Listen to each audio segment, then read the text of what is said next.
Sa isang liblib na baryo ng Ginulhan, Negros Oriental, ay masasabing masagana at tahimik na namumuhay ang mag-asawang sina Juan at Manuel.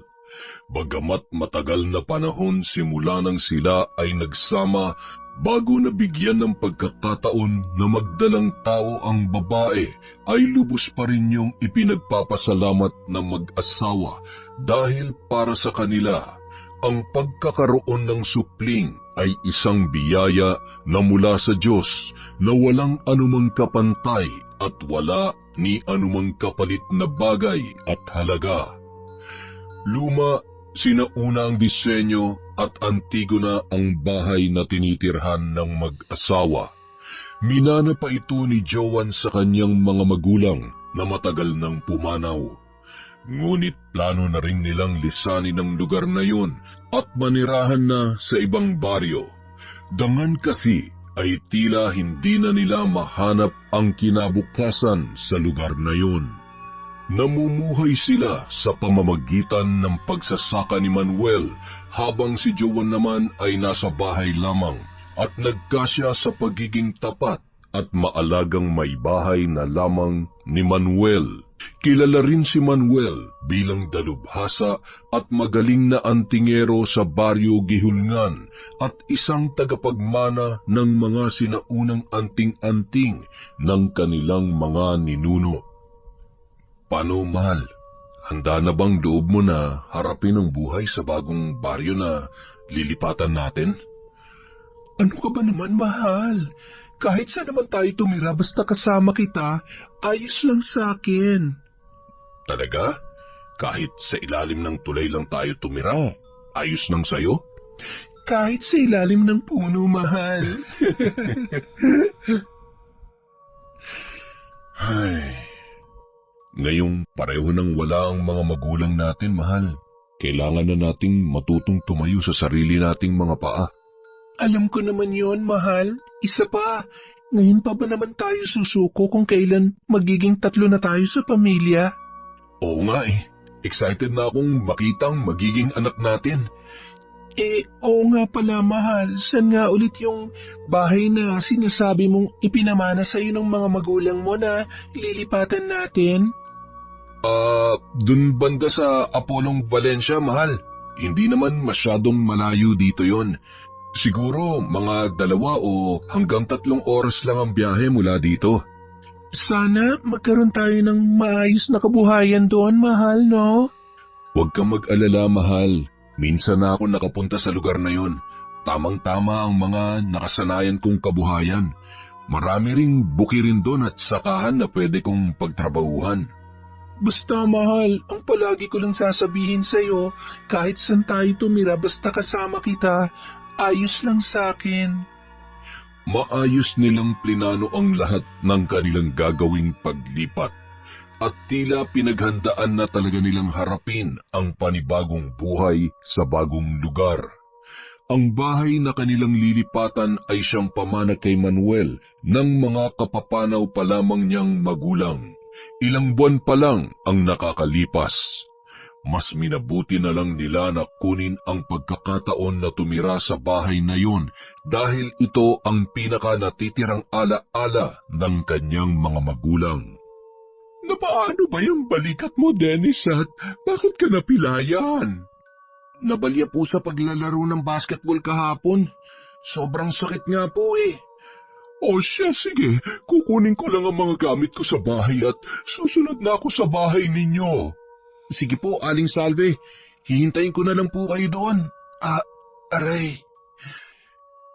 Makalipas ang ilang minuto ay kaagad nang nakasunod si Aling Salve sa bahay nila Dennis upang hilutin ang lalaki. Kung may mga kakilala ka pa na gustong magpahilot, sabihin mo lang sa akin, ha? Para naman may dagdag kita din ako, Dennis. Ay, sige po. Huwag po kayo mag-alala. Kapag may napilay ulit sa mga kaibigan ko, dadalhin ko po sa inyo. Ayan, tapos na. Huwag ka na munang magbabasa, ha? Bukas ka na maligo. Ay, sige po, Aling Salve. Maraming salamat po, ha. Eto nga po pala yung bayad. Ay, salamat, Dennis. Siya nga pala, kapag uminom ka ng tubig, huwag kang iinom ng malamig, ha? Katamtamang ligamgam lamang dapat. Matapos ang ginawa niyang panghihilot at mga paalala sa lalaki, ay nagpaalam na siya dito na uuwi na. Masaya siya na lumabas ng bahay nila Dennis. Ilang araw ang lumipas matapos ang panghihilot niya sa lalaki ay nagulat ang buong baryo sa isang masamang balita.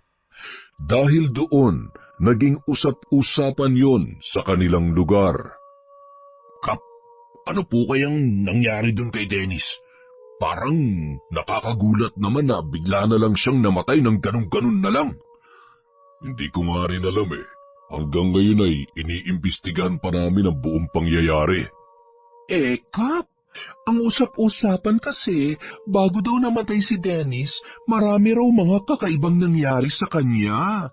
Nakakakilabot na mga pangyayari. Ha?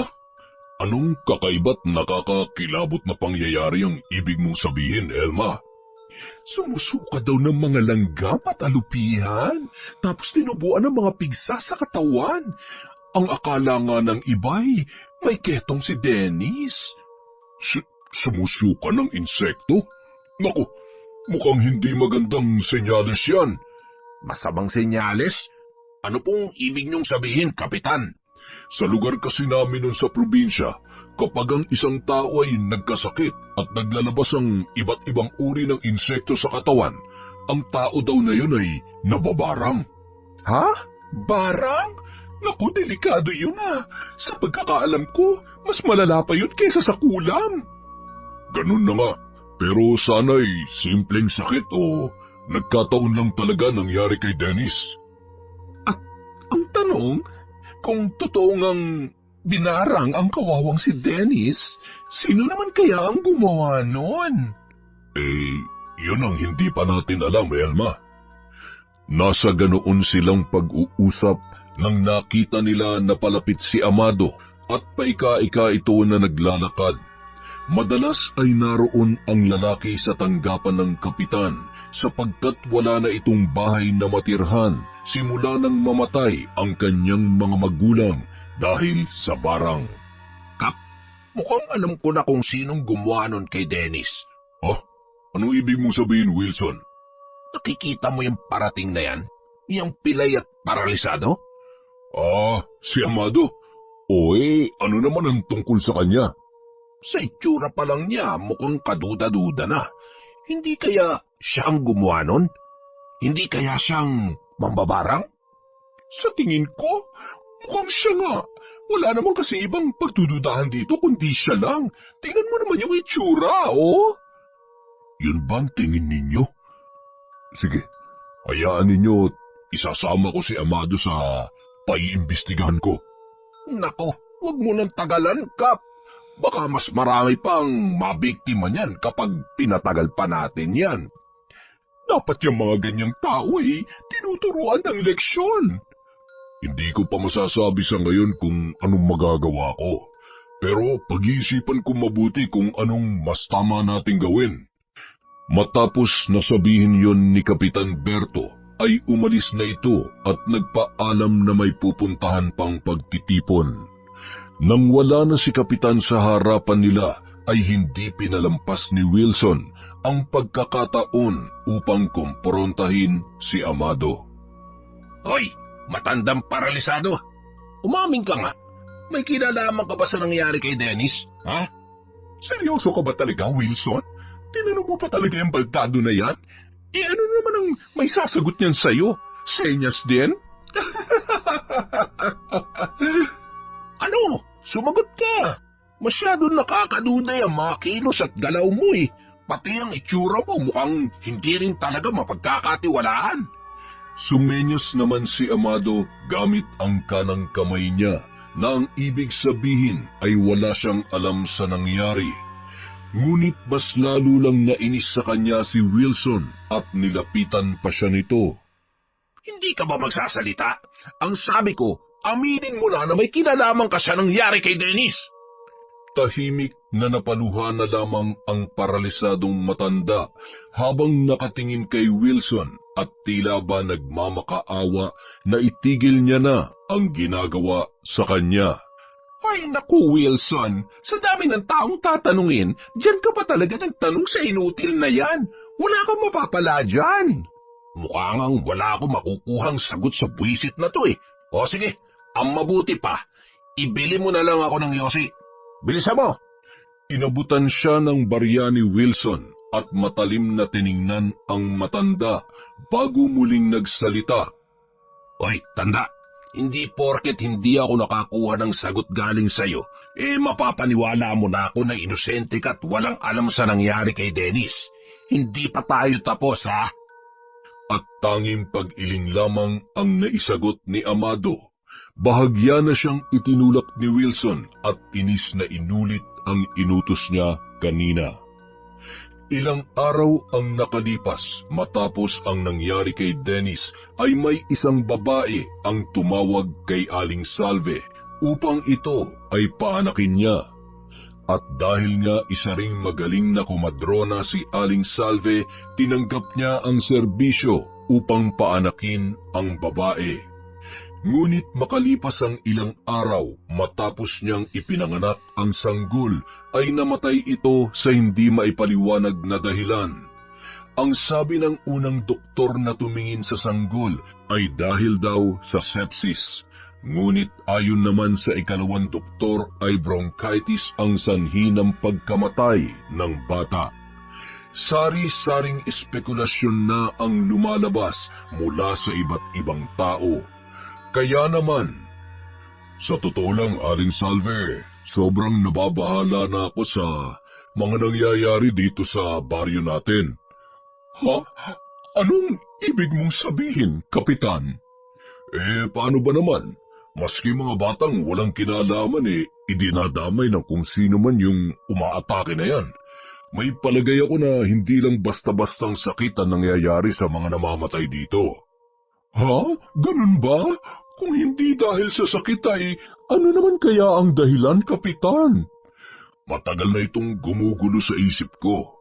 Nasabi ko na rin to kina Elma at Wilson, ngunit hindi ko alam kung anong magiging basehan ko. Ano bang ibig mo sabihin, Kapitan? Pwede bang diretsuhin mo na ako? Naniniwala ka ba sa barang, Aling Salve? Oo naman. Naniniwala ako sa barang. Bakit niyo naman yan naitanong sa akin? Malakas ang kutob ko na parang nasa likod ng mga nangyayaring ito, Aling Salve. Ay, alam niyo kasi, Kapitan, madali lang ang magsabi ng ganyan. Kaya lang ay, ano naman ang magiging pruweba natin? Ay, yan na nga ang isa pang pumipigil sa paniniwala ko Kahit nais kong isipin na posible nga yun, hindi ko naman maharapan ng pruweba. Ay, kayo naman, Kapitan. Baka naman masyado lang kayo nag-iisip ng sobra. Pasasan ba't matatapos din itong problema sa ating baryo? Sana nga, Aling Salve. Sana nga lang talaga. Nasa ganoon silang pag-uusap nang biglang dumating si Amado. Paika-ika itong naglalakad sa harapan nila na tila ba may nais sabihin. Hay naku, nariyan na naman ang baliw na paralisado. Sige na po, Kapitan, mauna na po ako. Ay, sige, Aling Salve. Mag-iingat ho kayo, ha? Agad na tumalima na ang matanda at tinungo ang pintuan para lumabas. Ngunit bago pa man siya tuluyang lumabas, ay tinitigan niya muna ng matalim si Amado at parabang nagbabanta ang kanyang mga mata. Hindi naman nagpatalo ang lalaki at nakipagtitigan din ito kay Aling Salve. At sa huli ay ang babae na rin ang nag-iba ng tingin at galit na umalis. Matapos ang magkasunod na insidente na yun, ay nasundan pa ng maraming ulit ang pagkamatay ng mga tao sa lugar nila at dahil nga walang magaling na albularyo o antinerong naroon, ay nauuwi lang sa tiyak na kapahamakan ang mga nagiging biktima ng mambabarang. Isang araw, Hindi inaasahang nagkasalubong sina Aling Salve at Amado. Malayo pa lang ay masama na ang tingin ng matandang babae sa lalaki. Ang tibay din naman talaga ng buhay mo, Amado? Magpasalamat ka, hindi kita tinuluyan. Nanatili naman na masama lang ang titig ni Amado sa kanya hanggang sa matapos siyang magsalita. At anong ibig sabihin ng mga titig mo na yan, inutil na lalaki? Nagbabalak kang sabihin sa kanila ang totoo? Tanging pag-ungol lamang ng galit na boses ang naging tugon ng lalaking paralisado, kasabay ang masamang mga tingin nito sa babae. Nagpapatawa ka ba, Amado? At paano mo naman gagawin yon, Aber? Ultimo nga magsalita ay hindi mo na magawa. Muling umungol si Amado sa tila galit na boses, at kahit na hindi man yun naiintindihan ni Aling Salve, batid niya na galit sa kanya ang kausap.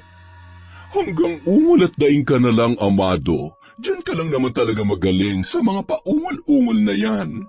Dahil kung tutuusin, kapag ginusto kong tuluyan ka, isang pitik ko lang, agad ka nang lalamunin ng lupa. Yun ang tila ng iinsultong wika ni Aling Salve kay Amado. Nang matigil sa pagtawa ay may pahabol pa itong sinabi. Ay siya nga pala, kung sakali mang sabihin mo sa kanila ang totoo, sa palagay mo ba may maniniwala sa'yo?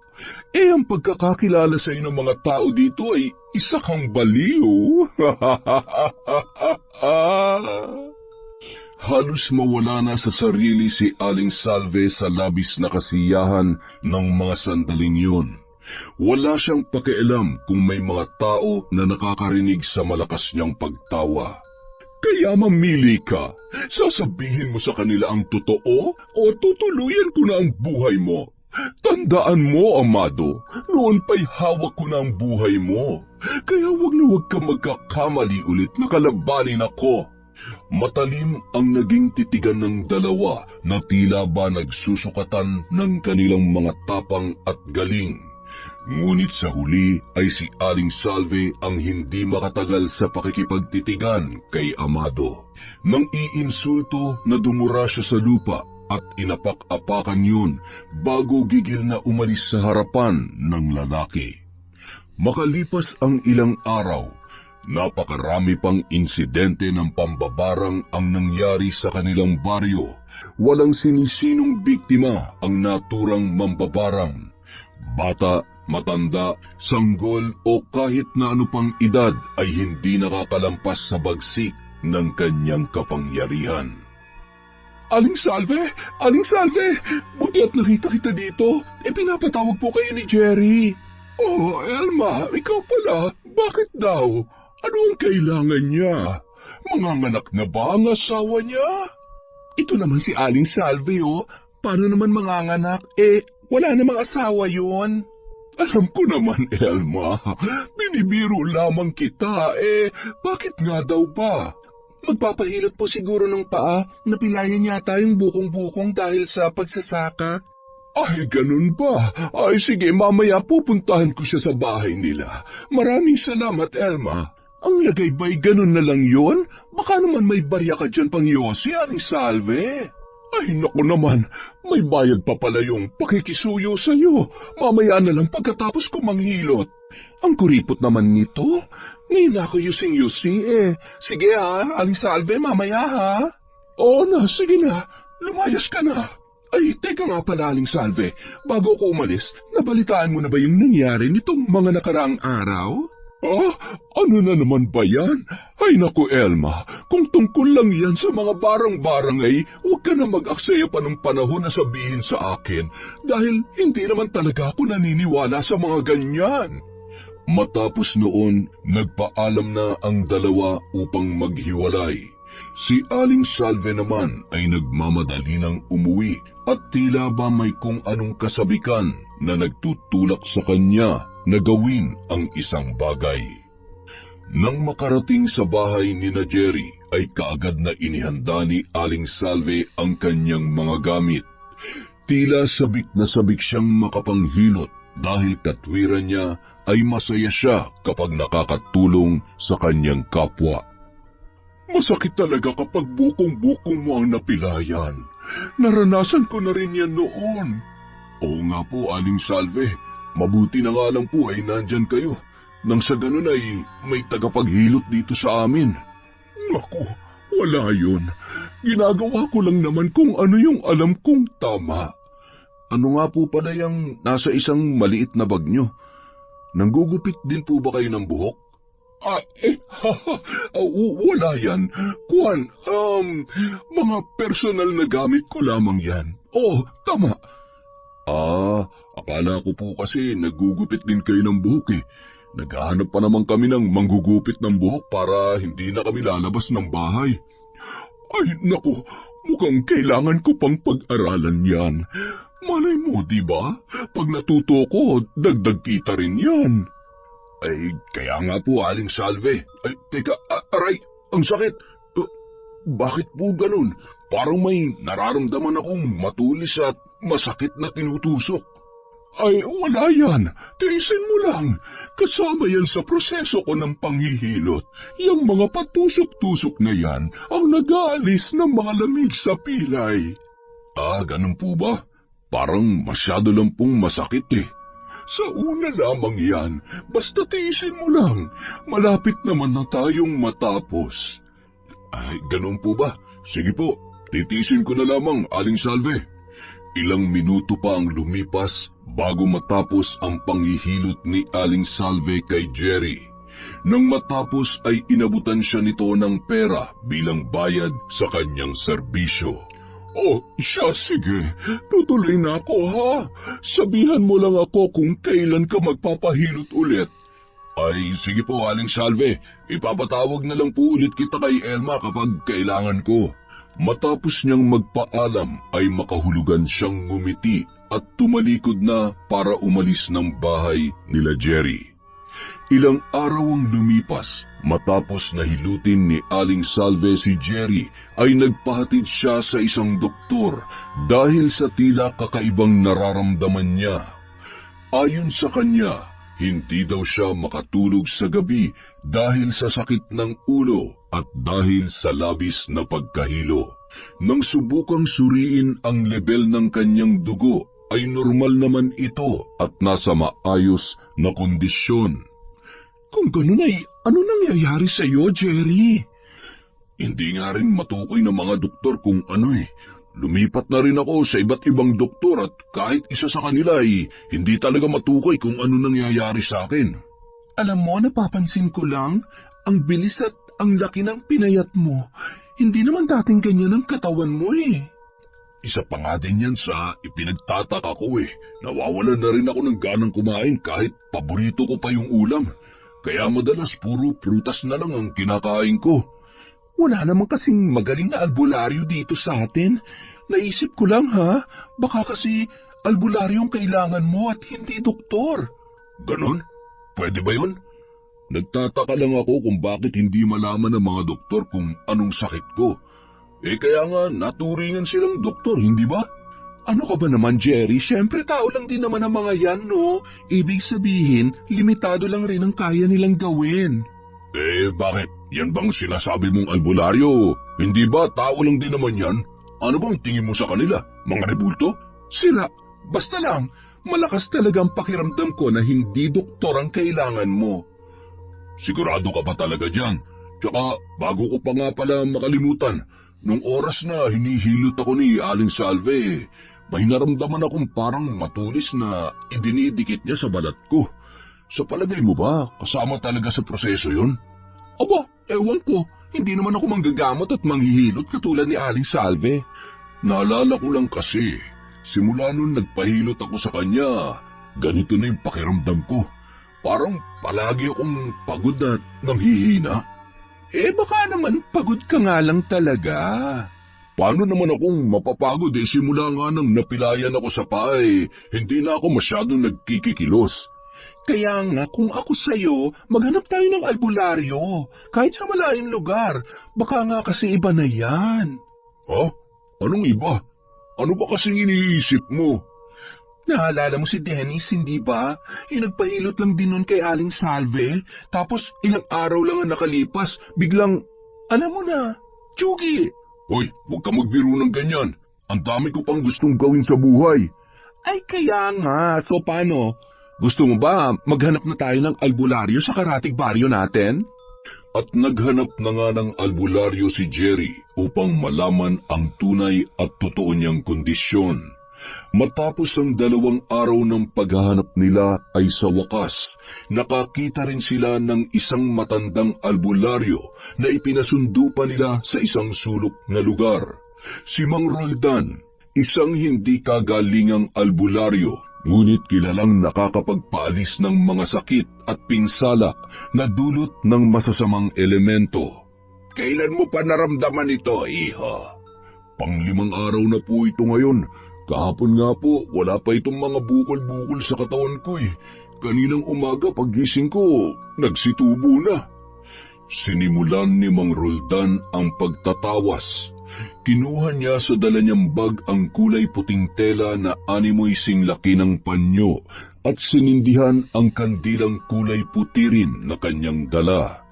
Nang may sindi na ang kandila ay itinapat niya sa apoy noon ang telang puti habang hawak niya sa magkabilang gilid. Hinayaan niyang lumikha ng kulay itim na usok ang apoy na dumikit sa telang puti at maya-maya ay tila lumabas ang hugis na nabuo doon. Malakas ka pa ngayon, ngunit bibiglayin ka ng mambabarang na ito. Binabarang ka, iho. Isa sa mga araw na ito ay magugulat ka na lamang. Malakas ang taong ito, at sa tingin ko ay hindi ko siya kaya. Po, ano pong ibig niyong sabihin na bibiglayin ako ng mambabarang? Ang ibig kong sabihin, maaari niyang kunin ang buhay mo, anumang oras niyang naisin. Oh, naku, nakakatakot naman po pala yan. May pag-asa pa po ba akong mailigtas? Tsaka, makikilala niyo po ba kung sino ang gumawa nito? Base dito sa figura na nalikha ng banal na usok, isang babae ang gumagawa nito sa iyo. Pero hindi ko matukoy kung sino. Masyadong malalim ang kanyang pinagmumulan. Mag-iingat kayong mga taga rito sa baryo o polong. Tila lahat kayo'y nais niyang gawan ng hindi maganda. Ay, Sus Mariosep, lahat po talaga? Ibig sabihin, kasama ako, kami? Yon na nakikita kong kayang abutin ng kakayahan ng kanyang lakas. Labis na pagkamuhi ang nagiging sandata niya na siyang nagpapalakas sa kanyang kapangyarihan. Kung ganun ay, wala na po ba akong pag-asa pang gumaling? Tatapatin na kita. Sa ngayon ay kaya kong gawing mahina ang mambabarang. Ngunit 3 araw lamang ang bisa ng pagpapahina na yon. Natitiyak kong mas mabagsik pa mangyayari makalipas ang 3 araw. Paano po yun? Wala na po ba talagang lunas? Ganun na lang po ba yun? Pasensya na kayo. Hindi ko inakala na ganito pala kalakas ang mambabarang na nakadapo sa iyo. At ang mga ganitong antas ng mambabarang ay hindi na arok ng aking kakayahan. Ano na po mangyayari sa kaibigan ko ngayon? Maghihintay na lang ba siya ng kanyang kamatayan? Hindi naman sa ganon. Ang ibig kong sabihin ay maaari naman kayong kumonsulta sa ibang mas malalakas na albularyo, yung mga ninuno at nalubhasa sa ganitong antas ng pambabarang. May irirekomenda po ba kayo? Kasi po, wala na talaga kaming kilalang magaling at malakas na antingero o albularyo dito sa lugar namin. Titingnan ko kung anong magagawa ko. Pero sa ngayon, ang kaya ko lang gawin ay pahinain pansamantala ang mambabarang na ito. Sa mga nalaman na yun ay kinilabutan si Jerry. Hindi pala dapat ordinaryong albularyo lamang ang kanilang tinawag. Ang kailangan nilang albularyo ay yung kayang tapatan ang lakas ng mambabarang na namiminsala sa kanilang baryo. Matapos ipaliwanag sa kanila ng albularyo ang lahat tungkol sa posibleng mangyari, nagpaalam na ito at umalis. Hindi rin masaya ang albularyo nang siya ay lumisan dahil para sa mga kagaya nila, ang pag-amin ng pagsuko na hindi nila kayang labanan ang kalaban ay katumbas ng pagtalikod sa kanilang sinumpaang tungkulin bilang albularyo. Naging mas malubha pa ang kondisyon ni Jerry ng mga sumunod na araw. Kinabukasan, habang katatapos lang niyang linisin ang mga bukol-bukol na sugat sa kanyang katawan, napansin niya na tila unti-unting naglalagas ang kanyang buhok mula sa kanyang ulo. Diyos ko, ano ito nangyayari sa akin? Bakit sa dinami-dami ng tao sa mundo ay ako pa minalas na dapuan ng ganitong sakit? Sakit nga lang ba talaga ito? Sumpa! Ang isipin yon ang nagpapababa ng lakas ng loob ni Jerry. Bagamat nakatawag nga sila ng albularyo, ngunit hindi pa rin naman nila natukoy kung sino talaga ang gumagawa noon sa kanila. At dahil nga sa kondisyon niyang yon, nabalitaan yon ng kanilang mga kabaryo at naging usap-usapan sa mga ito ang tungkol doon. Minsan, napag-uusapan ito ni na Wilson at Kapitan sa tanggapan ng barangay. Grabe na talaga nangyayari dito, Kap. Parang hindi na talaga ako makapaniwala. Biruin mo, halos araw-araw may namamatay dahil sa barang. Tapos ngayon naman, mas lumalala pa yung kondisyon ni Jerry. Sa totoo lang, hindi ko na alam ang gagawin ko. Hindi pa rin matukoy kung sinong namiminsala kahit nagpatawag na ng albularyo mula sa ibang lugar. Ano kaya, Kap, kung tayo na mismo magpaamin dito sa baltadong matanda na to kung siya talaga ang mambabarang? Sa palagay mo ba kung siya ngayon, aamin yan? Sigurado ako na hindi niya aminin na siya nasa likod ng mga nangyayaring ito. Kung sa bagay nga, tama ka, Kapitan. Baka puro kasinungalingan lang din ang sabihin sa atin yung baliw na yan eh. Nasa gitna sila ng ganoong pag-uusap nang biglang lumapit sa kanila si Amado na paika-ikang naglalakad. May mga isinenyas ang kamay nito at umuungol na tila ba may nais talagang sabihin at ipagtapat, ngunit naging sarado ang isip at pandinig ng mga tao sa kanya. Kap, ano ba yung alaga mo? Pag nainis ako dyan, bibigwasan ko na yan eh. Ewan ko lang talaga kung hindi madagdagan yung pagkabaldado niyan. Masyadong epal eh, hindi naman maintindihan yung mga pinagsasasabi niya. Nanatili naman sa pag-ungol si Amado at sumisenyas ng iba't ibang ibig sabihin. At dahil nga wala namang makaintindi sa kanya, pinatahimik na lang siya at pinakalma ni Kapitan Berto at sinabihan siya na wag na lang munang makisali sa usapan. Samantala, habang umaandar ang 3 araw na pagpapahina sa mambabarang, tila nawala pansamantala ang ganoong pangyayari sa baryo. Ngunit sa mga nakakaalam noon, kabilang sina Jerry at Elma, ay tila hindi yun magandang pamamahinga para sa kanila. Sapagkat naaalala nila ang sinabi ni Mang Roldan na magiging mas mabagsik ang pagbabalik ng mambabarang matapos ang 3 araw. Ano ba itong nararamdaman ko? Tila magkakasakit yata ako at hinang-hina ang katawan ko. Ilang araw ko nang hindi nagagawa ang madalas kong gawain. Habang nanunumbalik ng kaunti ang kondisyon ni Jerry, ay siya namang paghina at pananamlay ng isang nilalang. Dahil nabigyan si Jerry ng pang-3 araw na pangontra, ay walang nagawa ang mambabarang kundi manamlay at bumigat ang pakiramdam kapag hindi niya nagagawa ang pambabarang. Walang iba kundi si Aling Salve. Samantala, matapos ang 3 araw na iginawad na pagpapahina ni Mang Roldan, ay muling nagbalik sa kanyang lakas si Aling Salve. Kaya naman, muli siyang tumanggap ng mga serbisyo na madalas niyang ginagawa gaya ng pagpapaanak, panghihilot at pag-alis ng gulat sa mga bata at sanggol. Normal po ba ang sanggol, Aling Salve? Hindi po kasi ako nakapagpatingin sa mga kumadrona nitong nakaraang buwan eh. Huwag ka mag-alala, Iha. Normal ang bata sa sinapupunan mo at may lalabas ko siya ng maayos at malusog. Mabuti naman po kung ganon. Ay, salamat talaga't may isang Aling Salve dito sa lugar namin na palaging nandyan para sa amin. Walang anuman, Debbie.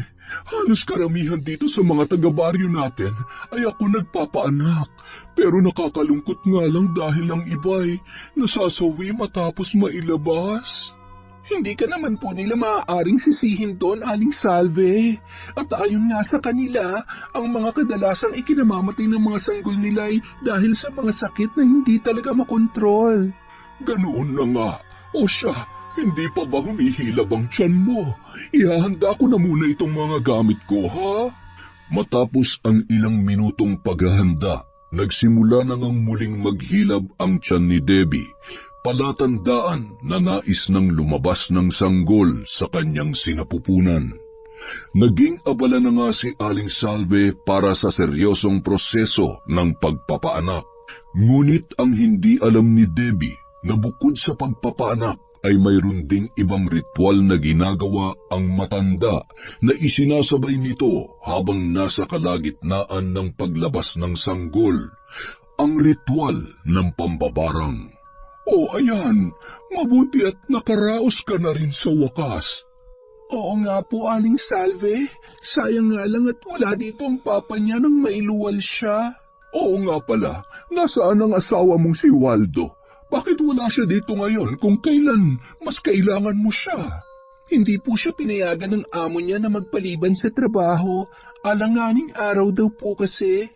Ay, ang mga lalaki talaga. Kayang-kaya nilang tiisin ang kanilang mga asawa. Po? Ano pong ibig niyong sabihin, Aling Salve?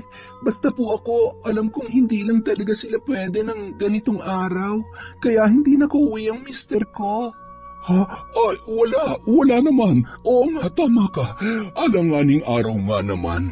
Kasi Huwebes pa lamang ngayon. Maraming salamat po, Aling Salve. Heto nga po pala ang bayad ko. Salamat, Debbie. Huwag mong kakalimutan ang mga sinabi ko sa iyo, ha? Sa 7th araw ka pa maaaring maligo. Opo, hindi ko po kakalimutan ang lahat ng yan. Matapos yon ay nagpaalam na si Aling Salve at tinungo na ang pintuan para lumabas. Ngunit bago pa siya lumabas ay nag-iwan muna siya ng matalim na tingin sa bagong sanggol. At dahil abala na si Debbie sa pag-aasikaso dito, hindi na niya nakita pa ang tingin yon ng matandang babae. Sa kabilang banda, dahil nga walang nagawa ang 3 araw na pagpapahina ni Mang Roldan sa mambabarang, mas lalong lumubha ang kondisyon ni Jerry. Ang noon ay mga bukol-bukol lamang sa kanyang katawan ay tuluyan ng nauwi sa mga sugat, at nang magputukan yon ay naglabasan ang napakaraming dugo at nana. Idagdag pa ang masangsang at malansang amoy noon na hindi masisikmura ng sinumang makakalanghap. Jerry, napapansin ko lang, masyado na yatang lumalala yung sakit mo. Yun na nga ang ipinangangamba ko, Elma. Wala na rin gustong lumapit sa akin dahil nandidiri na sila sa itsura ko. Buti na lang ikaw, hindi ka nila kagaya. Malapit-lapit na rin. Biro lang yun, ha. Siyempre hanggat kaya ko magtitiis ako. Kayo na lang naman ni Wilson ang kaibigan ko dito, no? Pakiramdam ko, anumang oras ay mamamatay na ako. Wala na talaga yatang lunas tong sakit ko. Huwag ka naman magsalita ng ganyan. Malay mo naman, maghimala ang langit. Nasa gitna sila ng pag-uusap nang nakita ni Elma na biglang nanigas si Jerry sa harap niya at tumitirik na ang mga mata nito. Nakita rin niya na unti-unting tumatabingi ang muka ng lalaki at tila nangingiwi ang pisngi at mga panga. Kasunod noon ay ang pagduwal nito hanggang sa tuluyan ng sumuka ng kung ano-anong insekto. Nagtuloy-tuloy yon hanggang sa sandaling tumigil muli ang kanyang pagsusuka. Jerry, ayos ka lang ba? Ay, Diyos ko, ano bang gagawin ko sa'yo? Nanatiling tahimik si Jerry habang walang kurap ang mga mata na nakatitig sa babae. Ngunit laking gulat ni Elma nang inilabas ni Jerry ang dila at halos umabot ito sa sahig sa sobrang haba. Takot na napatayo si Elma at napaatras habang titig na titig pa rin sa kasalukuyang nangyayaring kakaiba sa kanyang kaibigan. Napayuko si Jerry habang nakaupo at tila nawalan ng malay. Matapos ang ilang minuto, nakita niya na unti-unting gumalaw ng dahan-dahan ang ulo nito at iniangat yun. Ngunit na may angat ng lalaki ang muka ay nakita ni Elma na tila naaagdas na yun at mistulang nabubulok na muka ng tao. Dahan-dahan pang gumalaw ang ulo ni Jerry at umikot-ikot ng pilit. Ang harapang bahagi ng muka niya ay gumagalaw paikot papunta sa likod, kaya naman tila napipilipit na ang leeg ng lalaki. Jerry, Diyos ko, ano bang nangyayari sa iyo? Mga kapitbahay, tulungan niyo kami! Tulungan niyo si Jerry! Pasigaw na sambit ng babae. Ngunit hindi pa man nagtatagal ay biglang dumiretso ang pag-ikot ng ulo ni Jerry papunta sa likod na tila ba may kumokontrol noon. At bigla na lang lumaylay ang kanyang ulo na nakapilipit. Dinig na dinig pa ni Elma ang paglagutok ng buto sa leeg ni Jerry na unti-unting nababali at nagtutunugan. Kasunod noon ay tumambad kay Elma ang muka ng putol na ulo ni Jerry habang nakadilat pa ang dalawang mata nito. Sa labis na takot ng babae ay nagmamadali siyang nagtatakbo palabas ng bahay ni Jerry. Nang palabas na siya sa pinto ay nakabangga pa niya ang mga kapitbahay ni Jerry na papasok din sa kanila.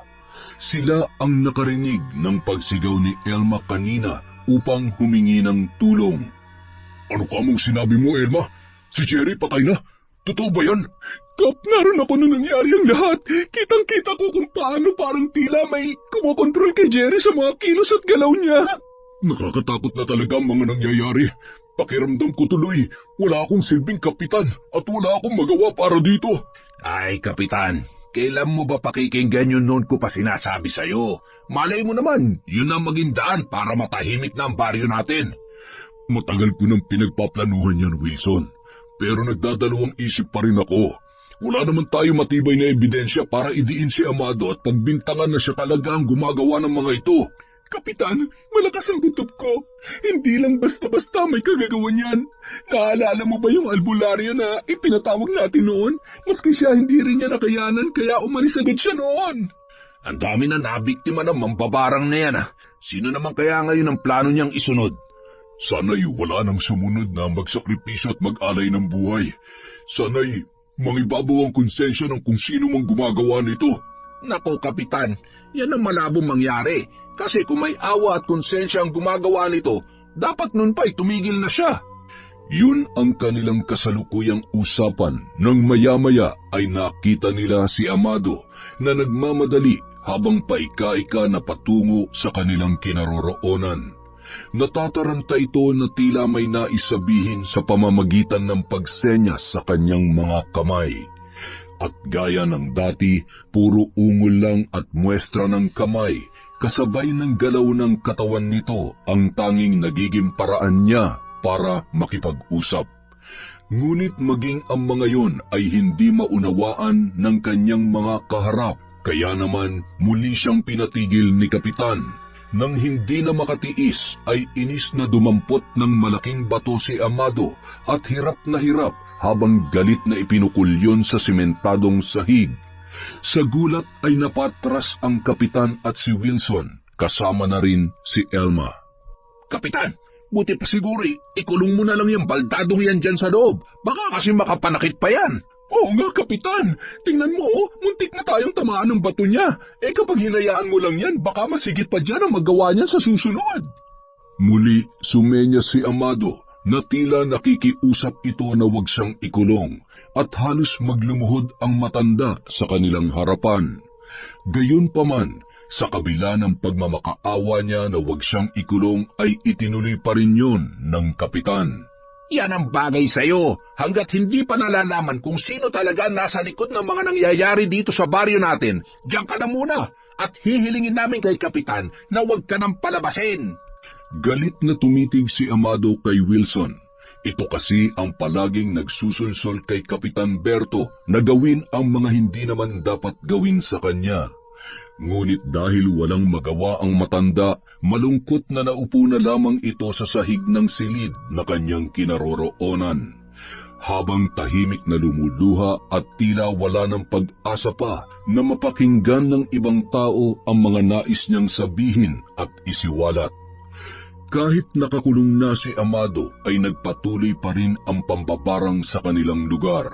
Partikular sa mga biktima ay pawang mga sanggol na ilang linggo lang ang makalipas matapos silang ipanganak ay namamatay dahil sa dahilan ng pagkakasakit at kakatuwang rason. Kasama na sa mga yon ang sanggol na anak ni Debbie. Ewan ko nga ba, Kapitan? Ang sabi naman ni Aling Salve nung lumabas yung bata, malusog naman daw at normal. Tapos isang buwan pa lang ang lumipas. Ito na ang nangyari. Nakikiramay ako sa pagkawala ng anak mo, Debbie. Malakas ang kutob ko na ang nangyari sa anak mo ay hindi iba sa mga nangyari sa iba pang tao dito sa baryo natin. Yan na nga, Kape. Sa dinami-dami ng mga matatanda gaya natin, bakit kailangan sa mga sanggol pa mangyari ang ganito? Walang pinipili ang gumagawa nito na mambabarang. Maging ang mga matatanda man o bata, ganito rin ang sinasapit. Wala siyang puso, Kapitan. Sana'y makahanap tayo ng paraan para matigil na yung mga nangyayaring ito dito sa baryo natin. Magsasalita pa sana si Kapitan Berto, ngunit nakita nila na papalapit sa kanila si Aling Salve. Tila makikiramay din ito sa namatay na sanggol. Nakikiramay ako, Debbie. Magandang gabi sa iyo, Kapitan. Magandang gabi rin sa inyo, Aling Salve. Maupo kayo. Kayo po pala, Aling Salve. Salamat po sa pagpunta. Ano nangyari? Kapapanganak mo pa lang sa kanya nung isang buwan, hindi ba? Sa totoo lang po, Aling Salve, hindi ko nga rin po alam kung anong nangyari.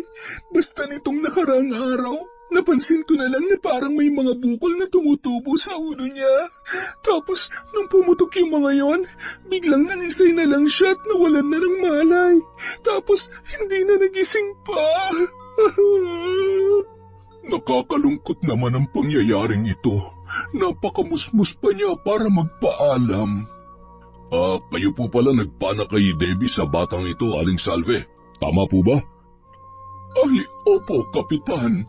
Ako nga po. At base sa pagsusuri ko noon, bago niya ilabas ang sanggol ay malusog naman yun at normal. Kung malusog at normal naman pala ang sanggol, malakas ang kutob ko na biktima rin talaga ng pambabarang ang anak mo, Debbie. Napahagulgol na lamang si Debbie matapos marinig kay Kapitan ang mga salitang yun. Ano't ano man ang dahilan ng pagkamatay ng kanyang anak, wala na rin naman siyang magagawa pa, kundi ang tanggapin na lang ang sinapit nito. Samantala, lalong naging palaisipan sa mga taga-baryo kung sino talaga ang salarin sa pambabarang sa kanilang lugar. Bagamat nakakulong na si Amado at tila wala itong kayang gawin, nagpapatuloy pa rin ang kababalaghan at mga kakatwang nangyayari sa baryo Apolong. Pagdating naman nila Manuel at Joan sa kanilang bagong tirahan, napansin nilang may mga tao sa labas at ang ilan ay mukhang aligaga. Habang naglalakad ay may kumausap sa kanila. Kayo po ba ang bagong lipat dito? Opo, kami nga po. Ako po si Joan at siya naman ang asawa kong si Manuel. Kakalipat lang namin ngayong araw. Kaya pala. Ako nga pala si Debbie, kapitbahay nyo.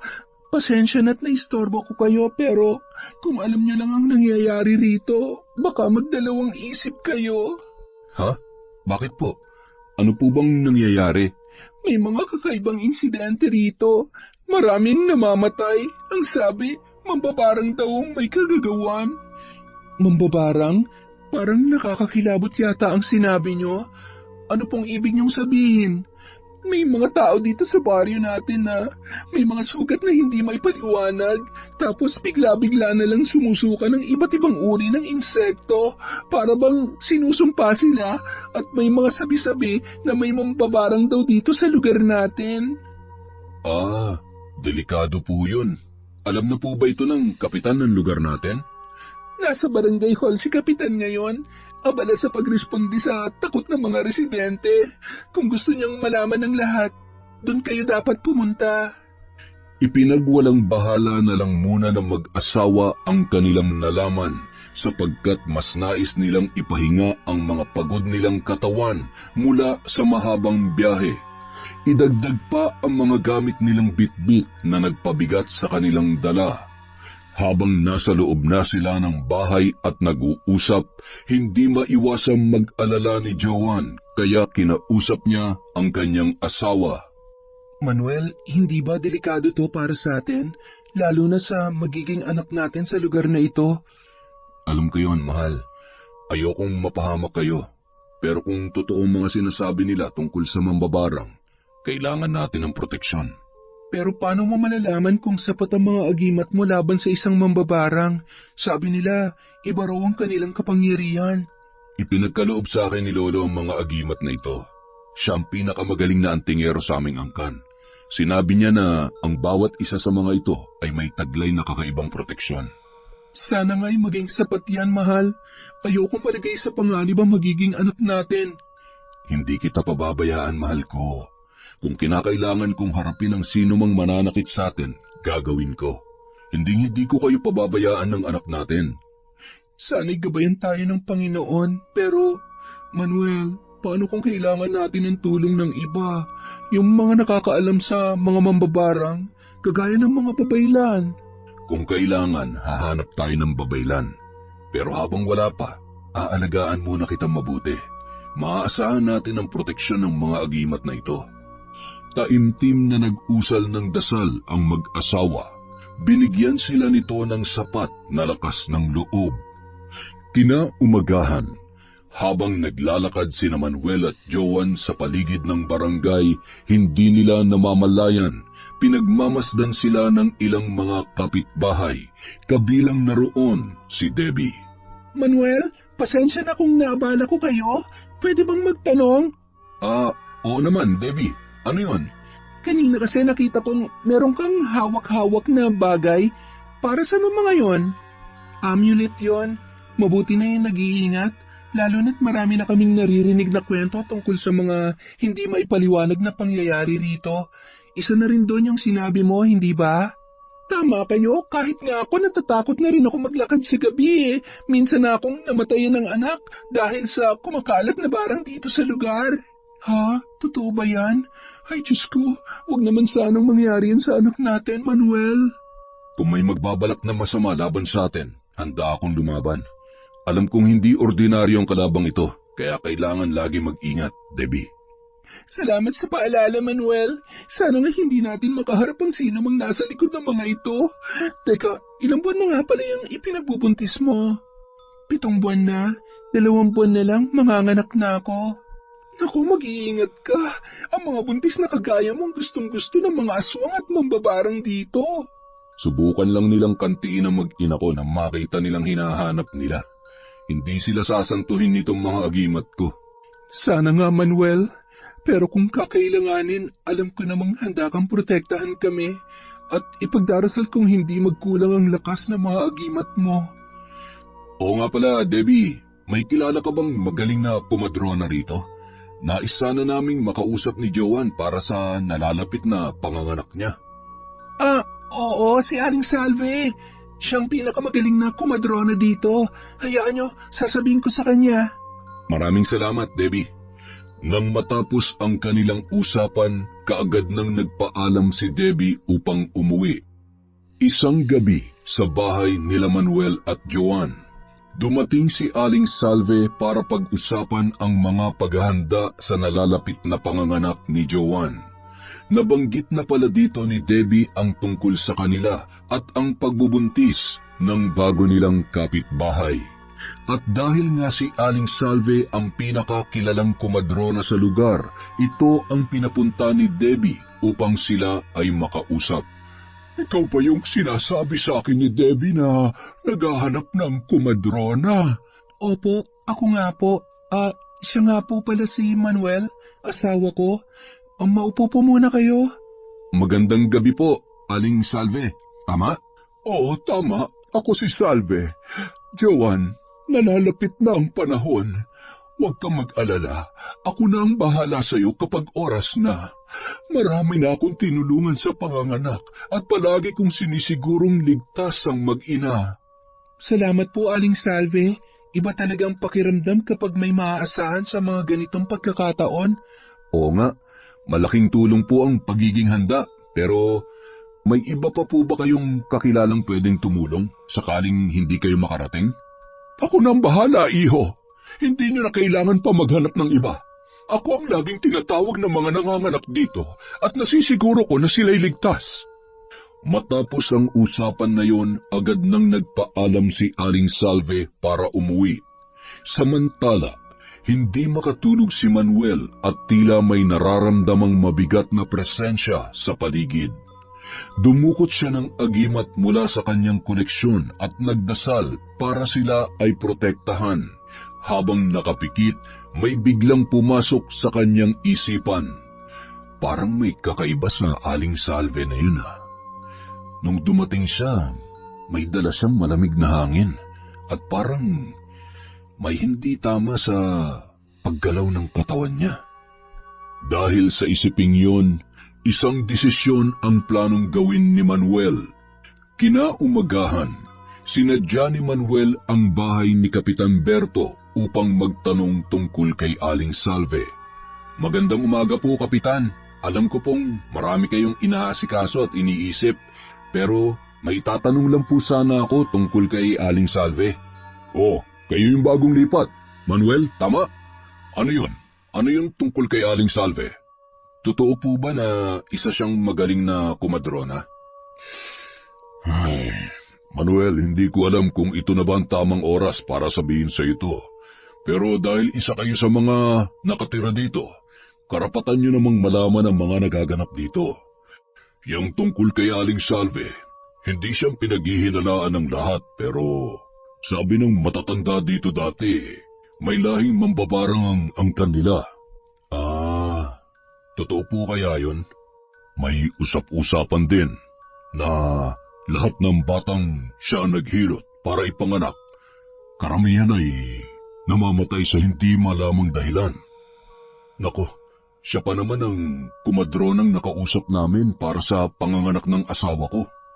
Kung totoo man ang bali-balita, kailangan mong protektahan ang mag-ina mo. Mag-iingat ka, Manuel. Ikinagulat ni Manuel ang nalaman na yon mula kay Kapitan Berto. Nagmamadali siyang umuwi upang sabihin yon sa kanyang asawa. Pag-uwi ni Manuel sa kanilang bahay, agad niyang kinausap si Joan tungkol sa kanilang plano kay Aling Salve. Mahal, may kailangan akong sabihin sa iyo. Hindi maaaring si Aling Salve ang kumadrona mo. Bakit, mahal? Siya lang ang pwedeng tumulong sa akin. Malapit na akong manganak at sanay siya sa ganitong gawain. May narinig akong balita tungkol sa kanya. Hindi siya ordinaryong kumadrona, mahal ko. Maaaring siyang mambabarang na sinasabi ng mga tao rito. Paano mo naman nasabi yan? Si Aling Salve? Pero paano ng panganganak ko? Hahanap ako ng iba. Kung kinakailangan, ako na mismong gagabay sa'yo. May mga agimat ako, Joan. Manalig ka sa akin. Gagawin kong lahat para mailigtas kayo ng anak ko. Sige, mahal. Ikaw ang mas nakakaalam niyan. Basta't ligtas tayo at ang anak natin. Wala na akong ibang hihilingin pa. Kinagabihan, habang natutulog si Joan, inilabas ni Manuel ang kanyang pinakamalakas na agimat at nagdasal para sa proteksyon ng kanyang mag-ina laban kay Aling Salve. Diyos ko, bantayan niyo pong asawa at anak ko. Huwag niyo pong hayaan na may masamang mangyari sa kanila. Kung ako na po ang kailangang magpaanak sa aking asawa, bigyan niyo po sana ako ng sapat na lakas. Samantala, dahil nalaman na sa buong baryo ang pagdating nila Manuel at nalaman na ng mga ito na isa siyang antingero, nalaman na rin yon ni Amado na nung mga panahon na yon ay nananatiling nakakulong. Sa pamamagitan ng pagsulat sa papel, kahit hirap na hirap ay hiniling niya na makausap si Manuel, ngunit noong una ay hindi pumayag ang kapitan. Pero nagpumilit si Amado dahil sabi niya kay Kapitan Berto, nakasalalay dito ang kaligtasan ng buhay ng kanilang mga kababaryo. Kapitan, bigyan niyo sana ako ng pagkakataon na makausap si Manuel. Malapit na siyang masadlak sa kapahamakan. Ayon sa sulat kamay na wika ni Amado. Amado, kilala ka namin. Ikaw ang pinagbibintangang mambabarang. Bakit namin hahayaang makausap mo si Manuel? Hindi ako mambabarang, Kapitan. Biktima ko. Biktima ng tunay na mambabarang na si Aling Salve. Kung hindi niyo ako pakikinggan ngayon, maraming masasaktan, lalo na si Joan, ang asawa ni Manuel. Tugon na sulat ni Amado. Pag-iisipan ko ang sinabi mong yan, Amado. Kinabukasan, mismong si Kapitan Berto na ang nagsabi kay Manuel na nais siyang makausap ni Amado. Kaya naman nang tanungin ni Manuel ang kapitan kung ano ang dahilan, kung bakit nais siya nitong makausap, ay sinabi ng kapitan na marami daw nais sabihin si Amado sa kanya dahil nalaman nito na siya ay isang antingero. Kasama na roon ang pagtatapat ni Amado na biktima rin siya ng pambabarang. Manuel, bahala ka kung gusto mo siyang pakinggan pero mag-iingat ka. Hindi pa natin sigurado kung anong tunay niyang layunin. Nagtungo naman si Manuel sa tanggapan ni Kapitan at pinuntahan niya ang nakakulong na si Amado. Magandang araw, Mang Amado. Kung totoo po yung sinabi niyo kay Kapitan, ang mabuti pa, diretso niyo nang sabihin sa akin ang lahat ng nalalaman ninyo. Pagkatapos magsalita ni Manuel, huminga ng malalim si Amado at muling sumulat. Manuel, alam ko na mahirap ang sitwasyon mo ngayon, pero basahin mo itong maigi. Isa kong albularyo noon, sanay akong lumaban sa masasamang elemento. Ngunit hindi ko inasahang makakaharap ko ang isang mambabarang na kasing lakas ni Salve. Ang panimulang sulat kamay na pahayag ni Amado. Si Aling Salve, paano mo na sigurong siyang tunay na mambabarang? Nakita ko ang kanyang mga gawain, Manuel. Pinilit kong pigilan siya noon, ngunit nagkamali ako. Wala akong sapat na lakas upang labanan siya, kaya ito ang naging kapalit. Ginawa niya akong paralisado, pinaghigantihan niya ako dahil sinubukan kong sirain ang kanyang plano. Muling tugon na sulat ni Amado. Diyos ko, talaga nga bang mambabarang si Aling Salve? Bakit niya ginagawa ang lahat ng ito? Si Salve ay hindi pangkaraniwang tao. Matagal na siyang nagtatago rito. Nagpapanggap bilang isang maaasahang kumadrona. Ngunit sa katunayan, marami na siyang biktima. At ngayon, nakita niya naman kay Joan ang susunod niyang bibiktimahin. Ganting sagot ni Amado, gamit ang pagsusulat. Hindi ko hahayaang mapahamak si Joan at ang magiging anak namin. Anong kailangan kong gawin, Mang Amado? Narinig ko sa mga tao dito na isa kang antingero. Gamitin mo ang iyong mga agimat. Hindi sapat ang pagiging magaling na antingero, ngunit sa tulong ng iyong mga agimat, kaya mong labanan ang sumpa ni Salve. Ngunit dapat kang mag-ingat dahil hindi kanya bibigyan ng pagkakataong maunahan siya. Tugon ni Amado gamit ang pagsusulat. Anong klaseng proteksyon ang kakailanganin ko? Paano ko haharapin ang mambabarang na ganito kalakas? Alam kong may mga agimat kang minana sa iyong lolo. Gamitin mo ang mga yon sa tamang pagkakataon. Isa sa mga mutya ng agimat mo ang tanging makakalupig kay Salve. At tandaan mo, kailangan protektahan mo ang iyong tahanan. Hindi siya makakapasok kung magtatakda ka ng tamang pangontra. Salamat, Mang Amado. Hindi kita bibiguin. Gagawin ko ang lahat upang mailigtas si Joan at ang anak namin. Yan ang hinihintay kong sagot, Manuel. Salamat po sa lahat ng sinabi mo, Mang Amado. Kailangan na nating kumilos bago pa tayo maunahan ni Aling Salve. Akmang tatayo na sana si Manuel at aalis nang muling sumenya si Amado. Meron pa raw siyang nais sabihin at muling napaupo si Manuel. Manuel, bago ka tuluyang lumaban kay Salve, may isang bagay na kailangan mong malaman. Hindi siya basta-bastang mambabarang na dumating lamang dito. May malalim siyang dahilan kung bakit siya nandito at kung bakit siya nagkakaganito. Ha? Anong ibig niyong sabihin, Mang Amado? Ako at si Salve ay dati magkasintahan. Mahal ko siya noon at alam kong mahal niya rin ako. Ngunit tutol ang mga magulang ko sa kanya. Magkasintahan kayo? Bakit hindi niyo po ito sinabi sa akin kanina? Hindi ko alam kung paano ko sasabihin, Manuel. Napakahirap. Minahal ko si Salve at hindi ko napigilan ang mga pangyayari. Isang araw nalaman ng mga magulang ko na buntis siya at galit na galit sila. Hindi nila matanggap si Salve at ayaw nilang magkaroon siya ng kinalaman sa aming pamilya. Ano po ang ginawa nila? Sa pilitan nilang ipinalaglag ang anak namin na nasa sinapupunan ni Salve. Sinira nila ang kanyang pangarap na maging ina at kasama nito, sinaktan nila ang puso niya. Saksi ako sa kanilang galit, Manuel. Isang galit na alam kong hindi matutumbasan. Diyos ko, kaya pala gano'n na lang si Aling Salve. Kaya pala naging isa siyang mambabarang. Dala ng matinding puot, nagdesisyon siya mag-aral kung paano mambarang. Inubos niya ang kanyang buhay sa paghahanda at pag-aaral para maghiganti. At nang matutunan niya ang lahat, isa-isa niyang sinumpa at pinarusahan ang mga magulang ko hanggang sa mamatay sila sa kamay mismo ng mambabarang na si Salve. Hindi ko maisip na ang pagkamuhi at sakit ay pwede magdala sa isang tao sa ganitong antas ng gawain. Biktima niya rin ako, Manuel.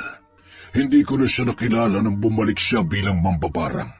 Patawarin sana ako ng Diyos sa kasalanang nagawa ng pamilya ko. Ang tanging magagawa ko na lang ay ang tulungan kang pigilan siya bago pa siya may mabiktimang iba. Naiintindihan ko, Mang Amado. At sa kabila ng lahat, pipilitin kong iligtas ang mga mahal ko sa buhay. Hindi ako papayag na mapahamak sila. Gagawin kong lahat ng paraan. Mawakasan lang ang sumpa ni Aling Salve. Matapos ang usapan na yon, agad na umuwi si Manuel upang ipagbigay alam ang napag-usapan nila ni Amado. Habang pinapaliwanag ni Manuel ang nalaman niya mula kay Mang Amado, nagtalo ang emosyon ni Joan, takot at pagkabahala sa kanilang kalagayan. Manuel, paano tayo magiging ligtas laban sa kanya? Hindi natin alam kung anong pinaplano niyang gawin. May tiwala ako sa agimat ko at sa mga dasal na itinuro ng aking lolo. Kailangan lang natin sundan ang bawat tagubilin at manatiling matatag. Ilalayo kita kay Aling Salve. Simula sa mga oras na ito, hindi siya makakapasok sa ating tahanan. Manuel, natatakot ako, lalo na para sa ating anak. Huwag ka mag-alala, mahal ko. Gagawin kong lahat para protektahan ka.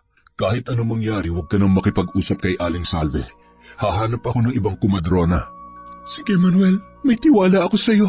Magpapakatatag ako para sa anak natin at sa ating kinabukasan.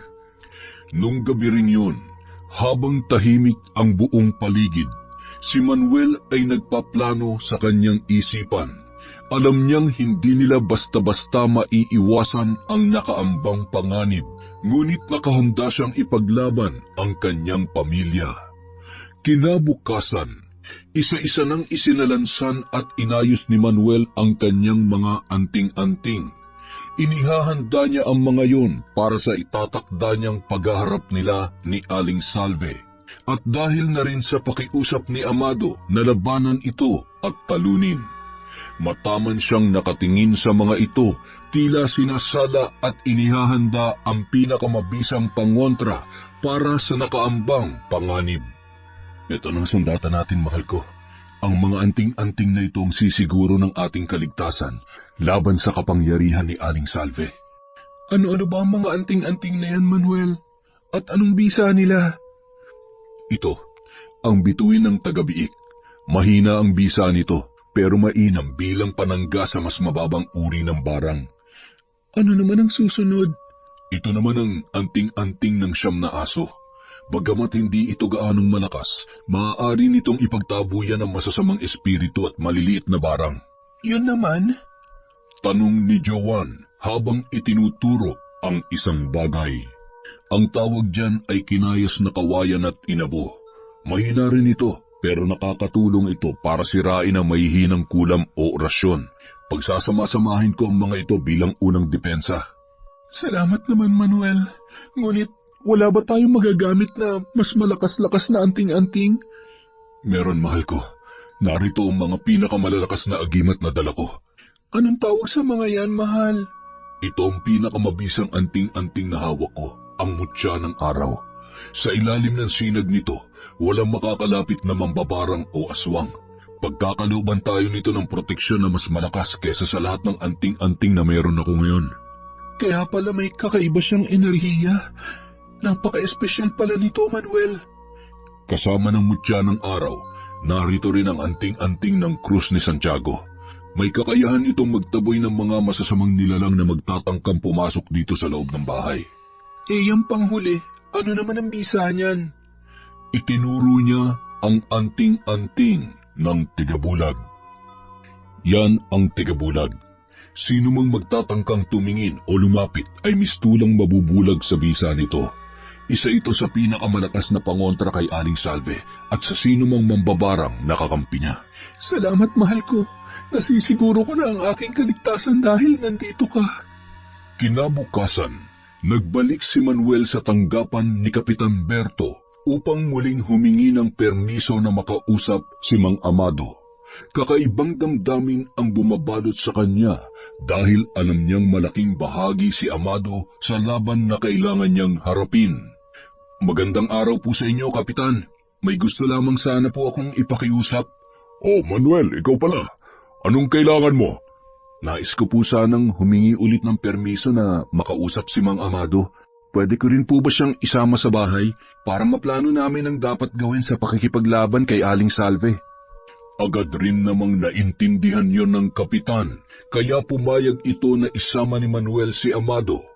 Umuwi siya sa bahay nila kasama si Amado nung araw ding yun. Ngunit kinagabihan ay may hindi sila inaasahan na mangyari. Sa isang madilim na silid, si Joanne ay nagsimula ng makaramdam ng kakaiba sa kanyang sistema. Ang kanyang katawan ay may mga sugat at bukol. Mabilis ang tibok ng kanyang puso habang unti-unting nagiging mas malala ang kanyang kalagayan. Manuel, ano nangyayari sa akin? Ano itong mga tumutubong bukol sa katawan ko? Habang nagsasalita si Joanne ay biglang nagsilabasan ang maliliit na daga at palaka mula sa kanyang bunganga. Sumisigaw siya sa takot. Sa kanyang ulo lumabas ang mga garapata na nagdudulot sa kanya ng matinding sakit. Nasa labas sina Manuel at Amado nag-uusap tungkol sa kanilang mga plano nang biglang marinig ang sigaw ni Joanne. Tumakbo si Manuel papunta sa silid ng kanyang asawa. Paika-ika na sumunod naman si Amado. Nang makapasok, nakita nila si Joanne na nahihirapan. May mga sugat at bukol habang ang mga palaka at daga ay tila sumasalubong sa kanila. Mahal ko, ano nangyayari sa'yo? Manuel, si Aling Salve, lumabas siya sa panaginip ko. Nagbabanta siya, natatakot ako. Nasa ganoon silang pag-uusap nang marinig nila ang malakas at nakakainis na tawa ni Aling Salve. Nasa labas na pala ito ng kanilang bahay at handa nang salakayin ang biktima na si Joanne. Nang lumabas si Manuel upang tingnan ang pinanggagalingan ng tawa na yun, nakita niya doon si Aling Salve na nakangiti habang lumalapit. Dala ang kanyang mga kagamitan para sa pambabarang. Mga inutil, sa wakas nandito na kayo. Nais ko lang ipakita sa inyo ang aking kapangyarihan. Umihip ang malakas na hangin. Ang mga mata ni Aling Salve ay biglang nagliyab at ang mga anting-anting ni Manuel ay tila humihina. Umungol ng umungol si Mang Amado na tila sinasabi kay Manuel na huwag siyang magpapatalo at dapat lumaban para sa kanyang mahal na asawa. Bakit, Aling Salve? Akala mo ba papayag ako na saktan mo si Joan? Nagkakamali ka!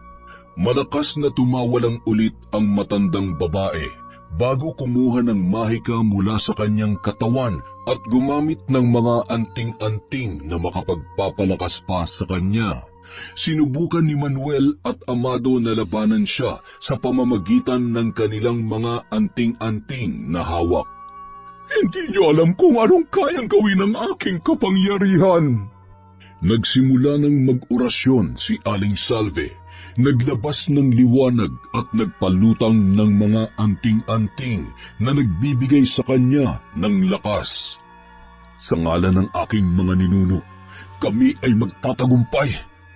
Nagsimula ang matinding labanan. Nagtulungan sina Manuel at Mang Amado upang labanan ang puwersa ni Aling Salve. Samantala si Joanna naman patuloy ang pagdurusang nararanasan. Sinenyasan ni Mang Amado si Manuel, sinasabi niya na dapat silang magpakatatag. Samantala, nagpatuloy naman sa pag-atake ang mambabarang.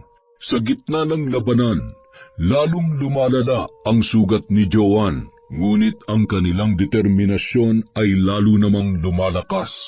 Sina Manuel at Amado ay nagtutulungan. Pinalalakas ang kanilang anting-anting at nakikipaglaban para kay Joan. Dahil sa pinagsamang puwersa ng dalawang antingero, unti-unti nang humihina ang kapangyarihan ni Aling Salve. Mula sa labas, nakarinig sila ng napakalakas na pagsigaw. Hindi niyo ako matatalo! Hindi pa ito ang katapusan ko!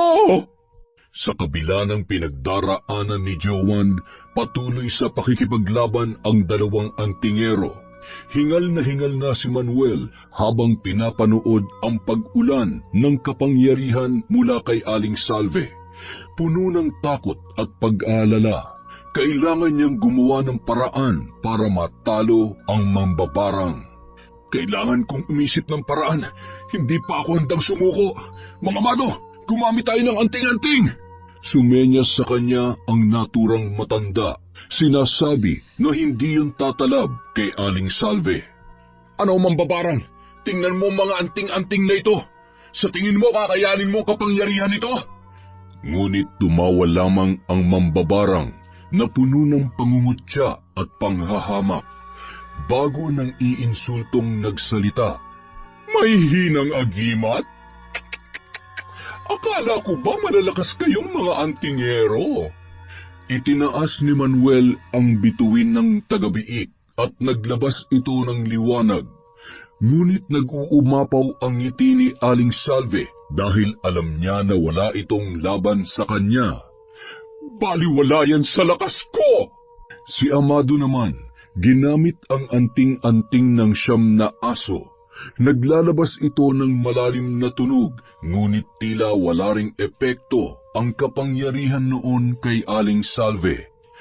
Ang mga tangan ng mambabarang ay patuloy na nagliliyab sa taglay nitong kapangyarihan. Mga hangal, hindi niyo ako matatalo gamit ang mahihinang anting-anting na yan! Maya-maya, dahil sa hina ng bisa ng mga anting-anting na ginamit ni Manuel at Amado, bigla silang bumagsak sa lupa at tila talunan sa laban. Ang kapangyarihan ni Aling Salve ay tila nagtagumpay nung mga sandaling yon. Mang Amado, mukhang hindi natin siya kakayanin. Kailangan natin ng mas malakas na anting-anting. Tingnan niyo ang mga sarili ninyo. Paano niyo ako matatalo kung ang gamit ninyo ay hindi sapat? Samantala, si Joan na nasa likuran, gulong-gulo ang isip pero pilit na pinalalakas ang kanyang loob. Pilit na humahanap ng pag-asa para sa kanyang sarili at sa kanyang magiging anak. Huwag kang susuko, Manuel! Mga Amado, lumaban kayo! Nakita ni Manuel ang takot sa mga mata ni Joan at nagdesisyon siyang bumangon mula sa pagkakabagsak sa lupa. Hindi tayo pwedeng sumuko. Gagawin natin ang lahat, matalo lang ang mambabarang na yan.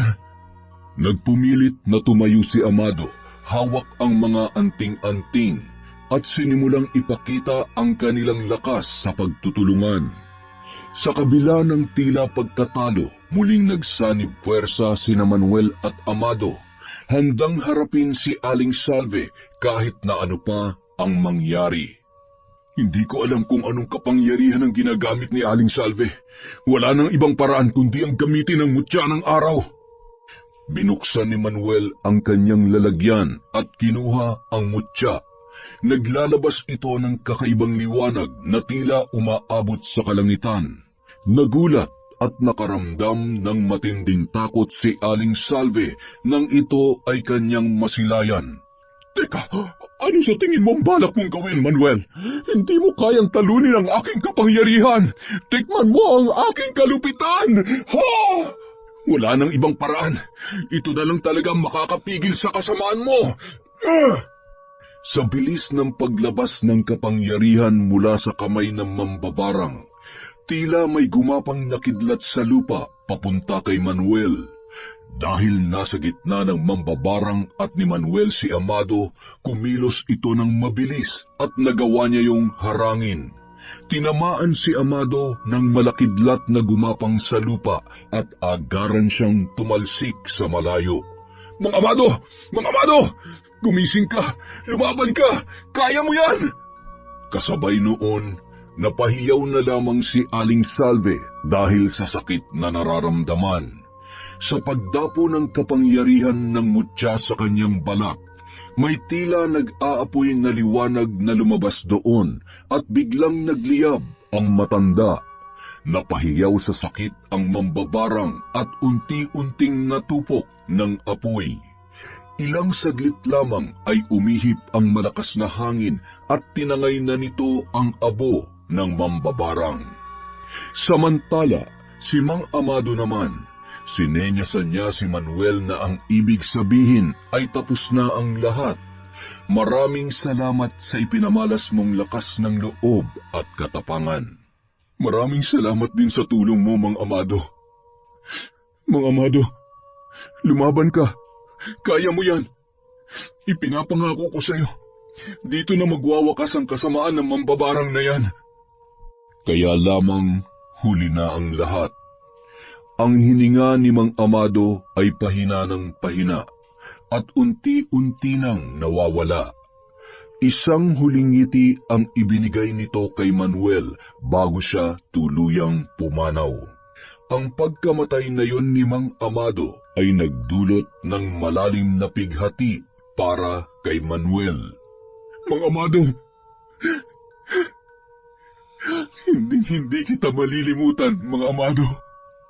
Sa kabila ng naging tagumpay ni Manuel laban kay Aling Salve, ang kanyang puso ay napuno ng lungkot at panghihinayang sa pagkawala ng isang taong panandalian niyang naging kakampi. Habang humihingal si Manuel, unti-unti na ring naglalaho ang itim na usok sa buong kapaligiran. Indikasyon na nagtatapos na ang paghahari ng kasamaan sa kanilang baryo. Ang mga pambabarang ni Aling Salve ay tuluyan ng nagwakas. Hey! Maraming salamat po sa pagtsatsagang makinig dito sa Kwentong Enteng ulit. Siyempre, meron na naman po tayong shout-out para sa first comment natin nung isang araw. Nung isang araw pa yata to. Hi, Honey Lilim. Kay Charlie Terrano from San Fabian, Pangasinan. Hello po kay Ronald Gonzalez from Indang Cavite, kay MBG Vlog. Hi rin po kay Aileen Lumampaw. Hello po kay Linlin, kay Mary Ann Ordonez. Kumusta po kayo? Mag-iingat po kayo palagi. Kay Marily Bazaron. Hello din po kay Jairin Esmeralda. Hi kay Hasanor Ampaso. Hello din po kay Grace Basilio. Kumusta po kay Boss Danilo Almadin? Hello po kay Janice Robelia.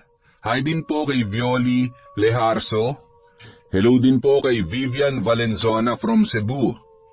Hello din po kay Helen Kapangpangan Flores na taga-Bulan, Sorsogon. Hi po.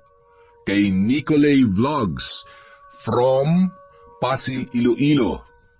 Hi kay Vicky Abut from the Kingdom of Bahrain. At syempre, kay Azile Gumban.